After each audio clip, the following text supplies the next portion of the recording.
Bueno, doctora, mucho gusto y gracias Bueno, por hola, atendernos, por tomarse este tiempo. listo, Hugo. Doctora, teníamos la idea de consultarle que queríamos saber cómo se realiza actualmente el trámite jubilatorio y cuánto demora para una persona que se va a jubilar siempre, por supuesto, por el IPS. Bien. El cómo se realiza depende mucho de si está activo, si no está activo, si está activo en público, si está activo en privado, si tiene cargos en la actualidad en extraña jurisdicción, Ujú. si en realidad dejó de trabajar y se encuentra trabajando en otra provincia, si esa provincia tiene régimen propio o está adherida al régimen de reciprocidad. El problema que tiene la provincia de Buenos Aires es que tiene un trámite distinto según cada situación de estas que le digo. Entonces, como que no hay, como en ANSES, que uno puede decir, bueno, usted junte el historial laboral, le pide a las empresas que le completen la planilla de lo que no figura en las cuatro pantallas y va y lo ingresa. Acá el formato de ingreso va a depender mucho de esas circunstancias. Por ejemplo, aunque haya hecho toda la vida docente, si está actualmente docente pero en una municipalidad, lo va a tener que ingresar a través del municipio. Si está activo en dirección de escuelas, va a tener que hacerlo por dirección de escuelas, no va a poder ingresarlo por IPS.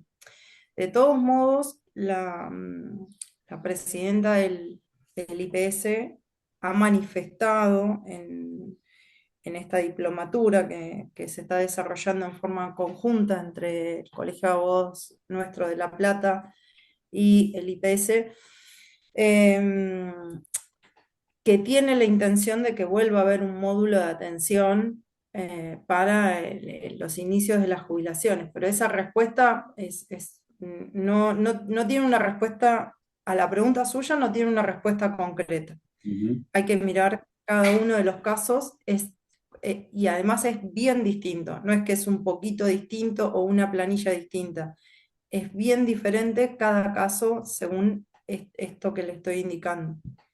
Doctora, y esto es más que nada para los que se están por jubilar este año, a fin de año o el año que viene, que ya están pensando, ¿no?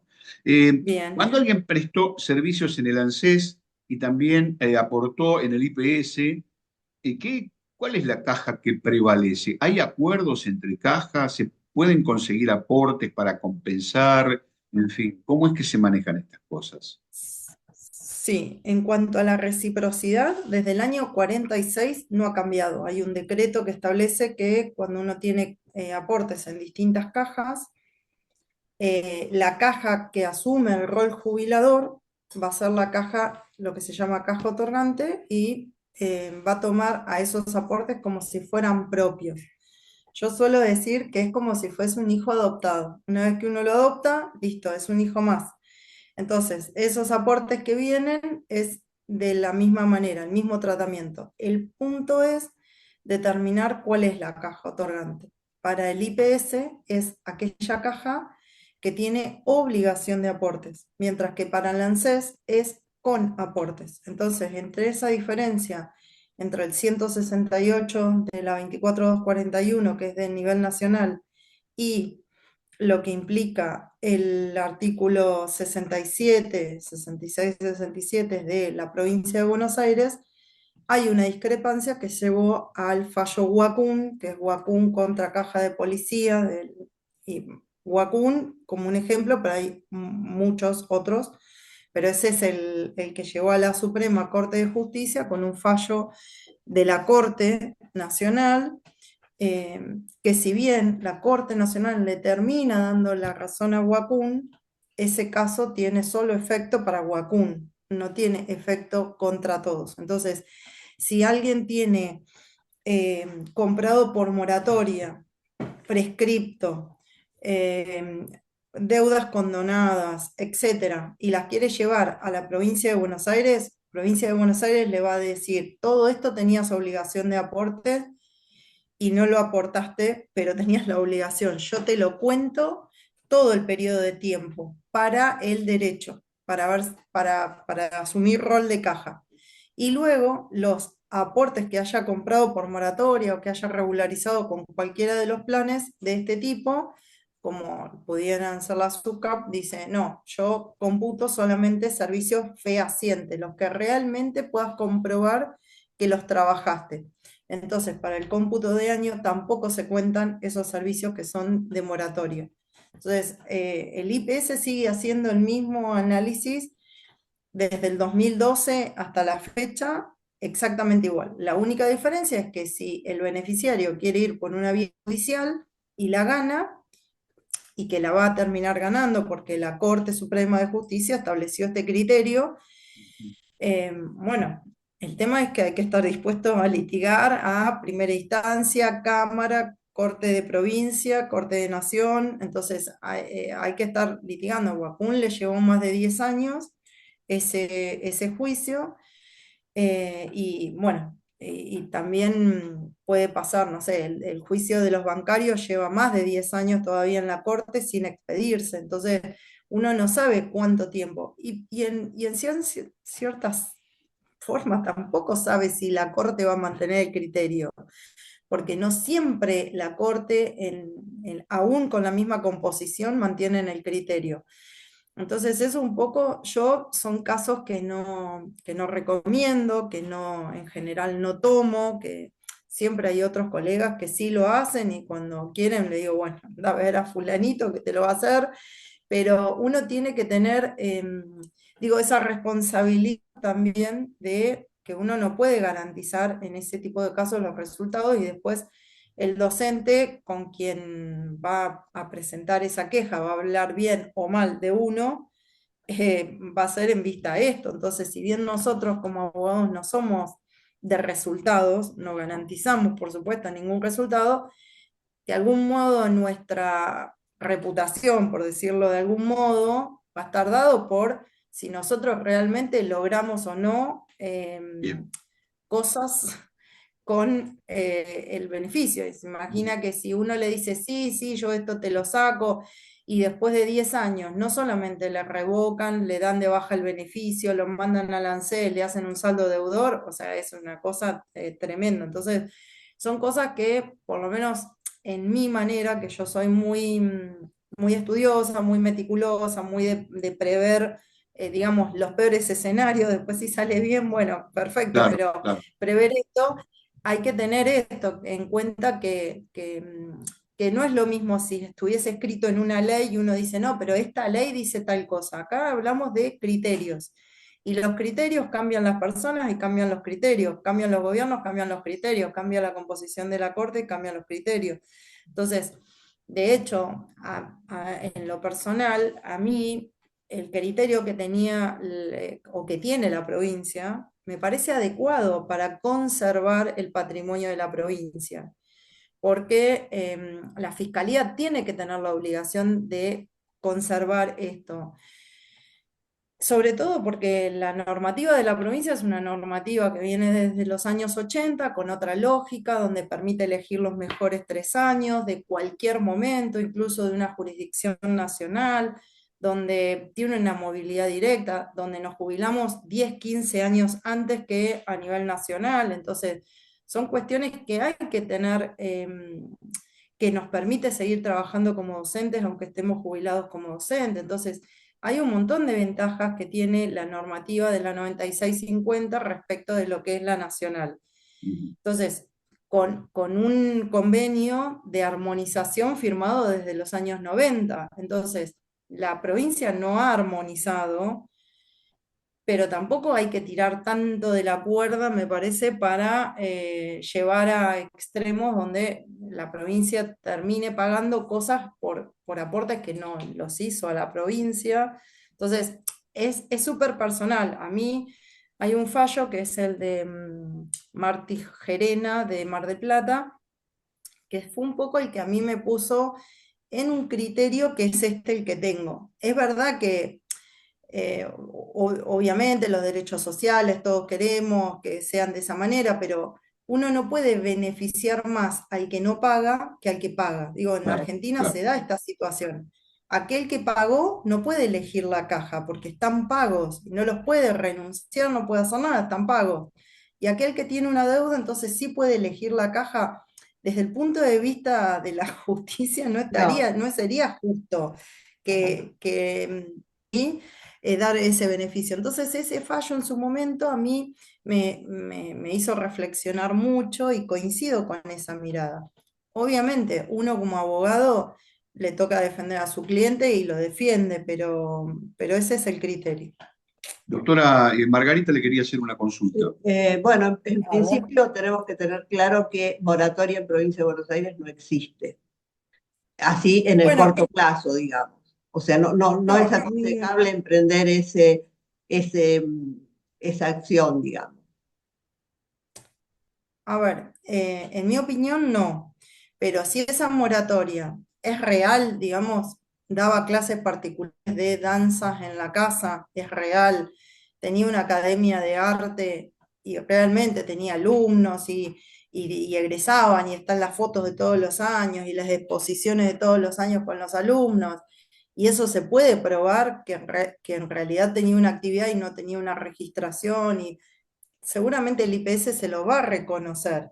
Ahora, he visto casos de profesores de educación física donde le han comprado, regularizado de costurero, ¿sí? Entonces, que no está, ahí no hay forma de probar. O médicos que le han regularizado o comprado de empleados rurales, de forrajeros se llama. Entonces, digo, con título de médico, si hubiese, todo depende un poco eso, cómo se arme, no puede estar armado simplemente por un contador que hace SICAM. Hay que pensar, o sea, quien arme ese SICAM, que obviamente los contadores lo manejan mejor que ningún otro profesional, pero lo tiene que pensar con cabeza de cómo el IPS va a analizar esto. Entonces, buscar la forma de que eso sea fehaciente, que lo pueda probar, que pueda probar que esa actividad existió. Doctora, hay un artículo que es el número 50, Sí, que nosotros, movilidad. así es, queríamos saber si hay algún tipo de proyecto para modificar los plazos de ese artículo. Estamos hablando de un tiempo que ha perdido de alguna manera vigencia frente a la inflación. ¿Usted conoce Por si lo hay de los algún... 60 días, dice. Claro, así es. Digamos, Claro, lo para... que pasa que ese artículo 50, hay un artículo mío de doctrina que se publicó ahora en RIUS respecto de ese artículo en particular. O sea, Permítame, doctora, un segundito, porque le quiero sí, contar a aquellos que a van a ver. ver esto, que ese artículo le permite al IPS 60 días para poder aplicar los aumentos que le dieron, por ejemplo, a los activos y que se reflejen en los saberes de los jubilados. Y Mm. bueno, en este momento nosotros pensamos que 60 días es mucho tiempo frente a la inflación. Y ahora sí la dejo con usted. En realidad no son 60 porque administrativamente son días hábiles, Claro. entonces se hacen 90. Claro, lo que pasa que eso tiene como dos etapas. Una etapa donde se cumplía, ¿sí? Que fue hasta el 2019 y efectivamente se llevaban el 190, se llevaba la actualización del haber y se le actualizaba. Y desde el 2019 hasta el 2023 no se volvieron a actualizar los haberes de extraña jurisdicción, basado en, primero, en que iba a haber una normativa que estableciera una movilidad directa para esos casos. Entonces, las personas que tenían cargos de extraña jurisdicción han estado 3 años y yo todavía tengo casos que al día de hoy no están actualizados. Entonces, no son 60 días, sino que podemos decir que hay casos donde llevan 3 4 años sin movilidad para cargos de extraña ¿Y jurisdicción. se puede Y modificar ahí eso? separamos, y ahí separamos en dos. Los cargos que son de extraña jurisdicción por extensión horaria, de otros cargos de extraña jurisdicción, como puede ser empleado de una empresa X. Para los cargos de extensión horaria salió una resolución en agosto del 23, la circular 2 del 23, que estableció dos modalidades. Aquellos casos donde había una movilidad, una forma de determinar que ese cargo de extraña jurisdicción, esa extensión horaria, ese plus que se le pagaba era total, es decir, un porcentaje del básico más la antigüedad, y a otros que era que se les pagaba por horas. Entonces, si tienen un colegio que paga, no sé, por patios y recreos 2 horas, Entonces, esos iban con un formulario.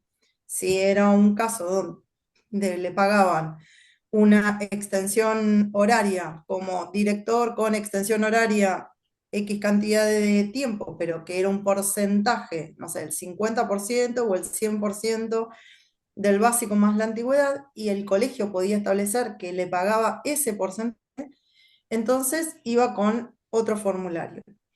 Eso en agosto del 23 se pedía un turno, a partir de agosto del 23 se pide o se pedía un turno para ingresar esas planillas, esos formularios hechos por la escuela, y el IPS lo que empezó a hacer es codificar esos cargos. Entonces, los docentes, y el que no lo tenga codificado es porque no ha hecho esta acción, digamos. Los colegios completan ese formulario, el docente lo lleva, lo ingresa por única vez al IPS y el IPS se lo codifica, y a partir de ahí no va a tener que llevar más la movilidad. La movilidad va a estar sujeta directamente a la provincia, porque se va a codificar con un valor, ¿sí? En el caso de nuestros asociados, son básicamente municipales. O sea, nosotros, la aplicación del artículo 50 es tal cual a partir del momento en que se sanciona la norma. Lo que pasa es que nunca podemos determinar si la municipalidad no notifica en términos, si qué tiempo se toma el IPS. Entonces, la idea que nosotros teníamos era hacer una presentación en la legislatura para ver si este artículo podía modificarse. No, porque tampoco ese artículo se podría modificar digamos, el requerimiento de que ustedes tienen no va por una modificación de la ley, porque si estamos hablando de cargos municipales, no son cargos de extraña jurisdicción, No, que no, es lo que dice el artículo 50 para esto de llevar el aumento del sueldo y que a los 60 días, esos son para cargos que van con aportes al ANSES o cargos que no son netamente de provincia. Por eso el artículo 50 tiene como varias facetas, digamos, o varias situaciones. ¿Qué nos dice? La movilidad es directa, le aumentan al activo y a los 60 días le van a aumentar a los pasivos. Y eso está bien, y el plazo está bien porque justamente se da ese aumento, que si aumenta hoy, el aumento de hoy, el activo tampoco lo cobra hoy, lo cobra en 30, entonces el pasivo lo cobra en 60, ¿sí? Porque siempre cobramos el mes hacia atrás, digamos. Entonces, en ese punto. El problema que surge, digamos, con los municipios es que es de imposibilidad de contralor nuestro, ya sea ustedes como asociación o de abogados, de en qué momento el municipio gira las planillas con los aumentos. claro. No tenemos forma de controlar ni tampoco de cambiar esa realidad. No hay una manera, digamos, de hacer eso, por más que la ley dijera que tiene que hacerse a los 30 días, si el municipio no gira la planilla, igual tampoco no cambia el articulado que 30 o que diga 60, ¿sí? Lo que sí, a la pregunta, y esos tienen movilidad directa, estos no entran por una cuestión de codificación, porque los cargos municipales van directo. Ahora, los cargos que son de extraña jurisdicción también fueron codificados, ya sea que tengan o no tengan entidad presupuestaria. Es decir, lo que podría pasar en un municipio, que a veces suele suceder, es que cambian toda la estructura municipal y dicen, ah, no vamos a tener más secretarios de tal cosa.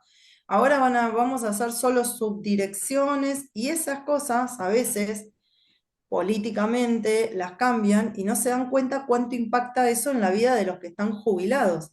Entonces hay gente que no le cambia el haber jubilatorio, pero porque el cargo desapareció y la municipalidad no giró nunca más el valor de ese cargo porque no existe.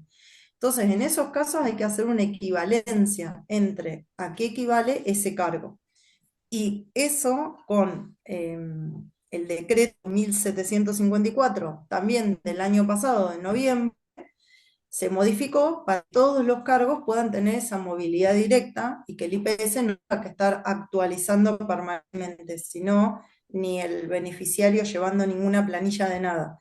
Simplemente se aumentan los activos, se aumentan los pasivos, ¿sí? Y ante la demora el cobro de los saberes jubilatorios, ¿corresponde alguna tasa de interés para compensar la demora?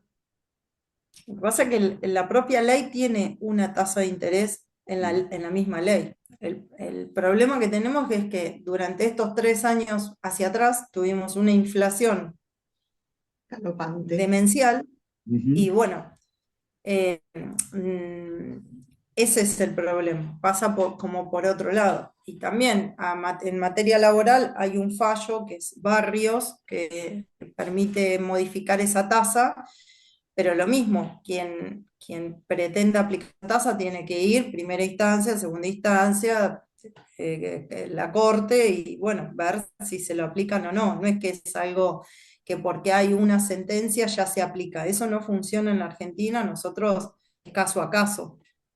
En la tasa esa sería el 6% La que está establecida en la ley es esa. de terror. Y doctora, cuando, por ejemplo, un empleado durante mi época de trabajo he cobrado, por dar un ejemplo, horas extras, o he cobrado guardias, o he cobrado extensión horaria como empleado municipal. En algunos de esos rubros, en algunos de esos ítems, no se hacen aportes jubilatorios. ¿Corresponde de alguna manera cobrar por eso, esos aportes que por esos ítems que no tuvieron aporte? Pero en realidad hablamos de los del artículo 40. Las horas extras Claro, quedarían sí, fuera. ahí va. El artículo 40 te dice remunerativos o no remunerativos. No, no hay una diferencia. O sea, lo haya sido remunerativo o no, igual va a pasar a ser parte del haber. Lo que importa es que sea habitual, ¿sí? Que sea regular y que sea inherente al cargo. Porque si yo soy médico, no sé, cardiólogo, y me pagan por una guardia, la guardia es otra cosa, no es mi cargo de médico cardiólogo, es guardia, ¿sí? Depende de qué. Si yo doy clases en una escuela regular, pero me pagan aparte por particular, maestra particular, por, no sé, hay de todo en los colegios privados, hay de todos, hay nombres como, bueno, el de patios recreos del colegio Ward, o lo que sí, el otro día, o sea, quedó claro el criterio que yo siempre lo he dicho, de hecho creo que en un libro de 2013 ya está escrito, que a cuenta de futuros aumentos eso no es un ingreso regular, con más que lo haya cobrado todo el tiempo. Porque a cuenta de futuros aumentos, el mismo nombre lo dice, te lo estoy pagando a cuenta de futuros aumentos. Entonces, el problema es que muchos colegios privados le pagan a lo mejor, uno mira, el básico es de 100.000 y el cuenta de futuros aumentos es 150.000.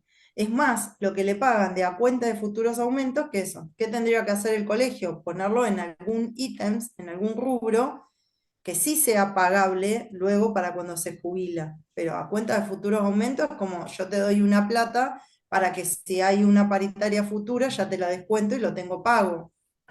Claro, en el caso de los municipales hay ciertos conceptos como es la dedicación especial que se le da al personal superior, que es como una Mm. guardia pasiva, que esa tiene características de habitualidad.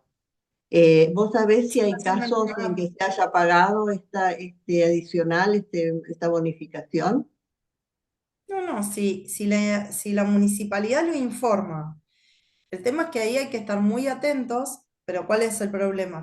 Las jubilaciones municipales las hace la municipalidad y las remite la municipalidad. Entonces, lo que hay que estar muy atento es que en esa certificación de servicios que hace la municipalidad, en donde detalla qué es lo que le paga del mejor cargo, esté ese bonificante. Si ese bonificante no está, y no se lo va a pagar el IPS, porque el IPS mira la certificación y dice, bueno, ¿cuánto cobra? Básico, antigüedad más bonificante, no sé, listo, no está bonificación especial, no se paga. Volviendo a los aumentos, doctora, ¿hay una movilidad automática? Es decir, en algún momento nos han dicho de gente, de representantes del IPS, que hay una red interna de comunicación entre las municipalidades y el IPS para poder aplicar una movilidad automática que sea un poquitito más, más rápida. ¿Está activa esa red? Sí, ¿Usted sí, eso conoce? existe. Sí, sí, eso existe. Eso existe, pero de vuelta, sí, no sé, Almirante Brown o Varela o la municipalidad que sea, con más que sea automática, no lo sube eso al sistema, ¿sí? Estamos igual. O sea, no tiene forma la provincia de saber cuál es el sueldo de un empleado municipal, no puede saberlo, porque no es que es algo que está como en una grilla como los empleados de provincia. Ujú. Tenemos otra pregunta más que nos acercaron. ¿Se aplica el adicional del 5% para los jubilados con aportes exclusivos al IPS? Bueno, la pregunta esa deviene también en varias respuestas.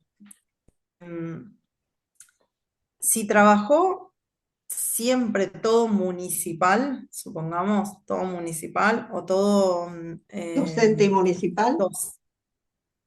Si trabajó todo municipal o trabajó todo docente, lo van a pagar. Ahora, si accede a la carrera a través de un sistema mixto, docente y municipal, por ejemplo, o docente y provincial, con más que haya ido todo a la provincia, se lo va a pagar el IPS y va a tener que ir por una vía judicial para que se lo reconozcan. Eso es en una interpretación que hacen respecto del artículo 24, inciso A y B, ¿no? Y entonces, depende del caso. No es solo que los aportes hayan ido a toda la provincia, y también con la primera pregunta de rol de caja.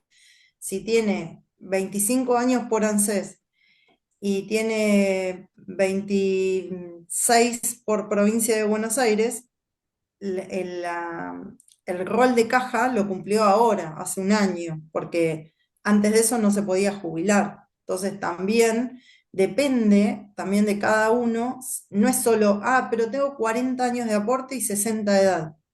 Sí, pero de los 40 a lo mejor tenés 20 de ANSES y 20 de provincia. Entonces no es que bonificás y vas a tener el 80, no, tenés el 70, porque recién ahora cumplís las condiciones para jubilarte por la provincia. Eso suele ser un error bastante frecuente en las consultas o en los asesoramientos, en creer que porque tengo 40 años me voy a jubilar con el máximo. Si tengo 20 de ANSES y 20 de provincia, recién reuní el requisito en la provincia ahora. ¿Con cuánto? Con el 70. Doctora, le hago la última pregunta para dejarla libre y le agradezco muchísimo que nos haya atendido. Y le voy a pedir que nos dé también cuáles son sus redes sociales o sus datos para incluirlos en este video que nosotros queremos publicar para que, bueno, los asociados en algún caso le puedan consultar. Bien. Yo normalmente estoy como en Instagram, si me buscan Silvia Ballesteros IDEP, dice, como de Instituto de Enseñanza Previsional, que es clases que yo, bueno, desde antes de ser abogada teníamos ese instituto, así que está así, todo en Instagram, en YouTube, en Facebook, me encuentran ahí, Silvia Ballesteros, guión bajo IDEP. Pero si ponen Silvia Ballesteros voy a... En general, por Instagram, yo no suelo contestar ninguna pregunta si me escriben por WhatsApp o por mail. Lo que hago es, Establecer una suelo cita. hacer Claro. es unirlas y los sábados suelo tener un consultorio gratuito, así por Instagram, y voy contestando esas preguntas o las que están cuando están conectados y me van haciendo, les voy contestando también.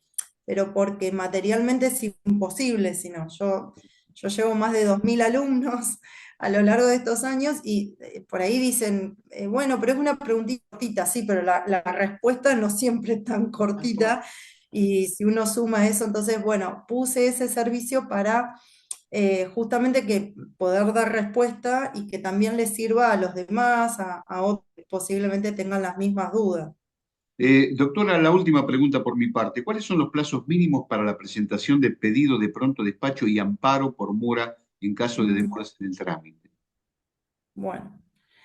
No sabía qué preguntar, quiero decir, pero todas me parecieron geniales, porque todas disparan un montón de respuestas. No hay una respuesta única. Esto no lo podríamos hacer con un programa de sí, no, de lógica, porque binaria, porque tiene muchas como posibilidades. A ver. En la provincia de Buenos Aires, ya desde hace mucho tiempo, se estableció que para ir por un amparo por mora, ya eso es doctrina, digamos, es judicial, no es necesario hacer un pronto despacho. Sin embargo, es de buena práctica, casi le diría que un buen gesto, pone a la administración en mora diciéndole esto, pronto despacho. Mi expediente ingresó en junio, es noviembre, está parado en la misma oficina. Si uno va a la ley de procedimiento administrativo, después de los 30 días que tiene el organismo para despedirse, estaría ya en una mora. La realidad sabemos, como tanto dirección de escuelas, como ha pasado con DIPREGEP o actualmente con el IPS, que en 30 días no le pusieron ni el número de expediente. Entonces, no me parece ir a los 30 días. ¿Cuánto sería el tiempo razonable, el tiempo para decir, bueno, en este momento presento un pronto despacho? Para mí son 6 meses. Si un expediente sigue parado en un mismo lugar, da para pronto despacho. Podría darse, por ejemplo, en una misma oficina, una cuestión de 4, porque es el tiempo que se está tomando la Fiscalía de Estado actualmente. Bueno, poner ese criterio. Yo no ingresaría a un pronto despacho antes de los 4 meses, bajo ninguna circunstancia, ni tampoco me parece que haya que dejar pasar el plazo a un año. Entonces, dentro de ese tiempo hay una cuestión de razonabilidad. Ahora, ¿sirve el pronto despacho? No, no. Lamentablemente es como así en otras épocas, presentar un pronto despacho en dirección de escuelas no tenía ningún efecto. Actualmente en IPS presentar un pronto despacho tampoco tiene ningún efecto. ¿Para qué nos sirve? Para que vencidos los 30 días tenemos expedita la vía judicial. El amparo por mora, que sería el pronto despacho judicial, el llamado amparo por mora, ¿sirve? A veces sí, a veces no. Uno presenta el amparo por mora, va a salir una sentencia, esa sentencia va a estar en términos de 90 días, ya hay sentencia judicial que ordena al IPS a darle cumplimiento. ¿El IPS viene cumpliendo esas sentencias? No. Entonces, a partir de esa sentencia, uno empieza un derrotero judicial de intimar el cumplimiento. Le dan 15 días más. Volver a intimar el cumplimiento. Se le da otra vez en algunos juzgados 15, en otros 20, se les da.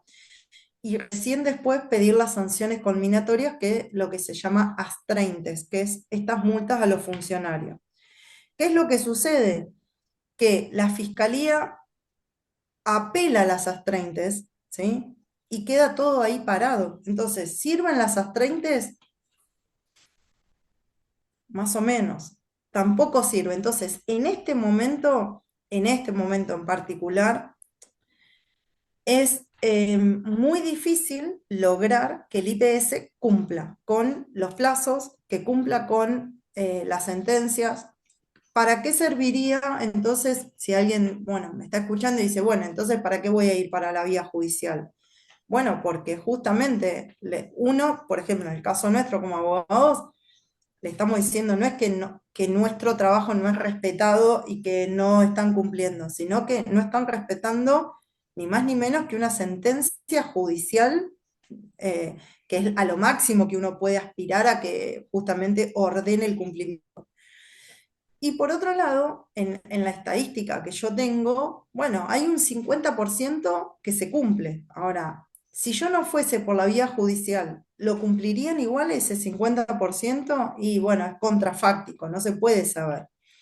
Entonces, hay situaciones donde no queda otra, porque la manera de que alguien vea ese expediente es con la vía judicial, es con esa sentencia que llega a través de otra vía, de control legal, y que entonces lo miran.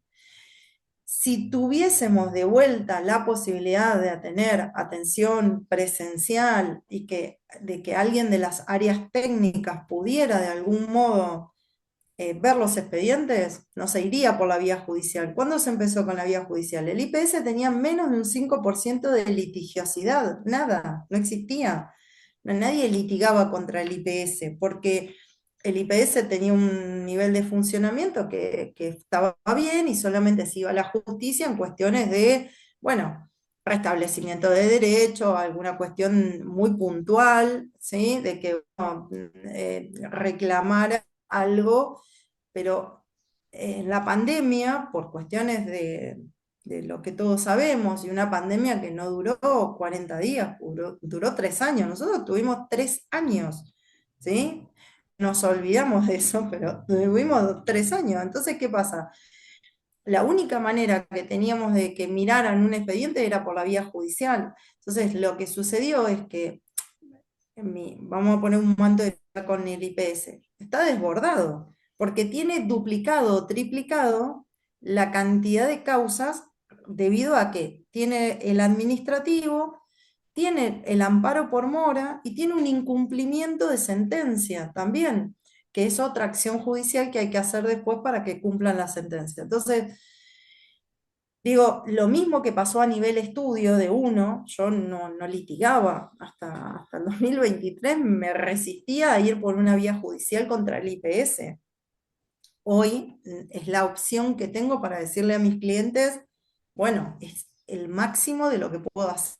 Es una forma de decir, bueno, esta es la manera, como a lo mejor les pasa a ustedes que no sé, van 200 veces, pero no pueden obtener una respuesta concreta que es para el avance del expediente, sobre todo en situaciones a veces más gravosas como las pensiones, que tenemos gente muy vulnerable. Entonces, sirve, no sé, yo creo que hay que hacer una evaluación muy bien con cada caso y con cada cliente, con cada Doctora, docente o empleado. doctora, como se nos termina el tiempo de la comunicación, yo le quiero Bien. agradecer mucho. Vamos a poner sus redes y vamos a poner sus datos para que, bueno, cualquier consulta los asociados se acerquen. Y bueno, y agradecerle mucho por su generosidad en habernos atendido hoy. No, por favor, a ustedes a que me hayan invitado y bueno, quedamos en contacto.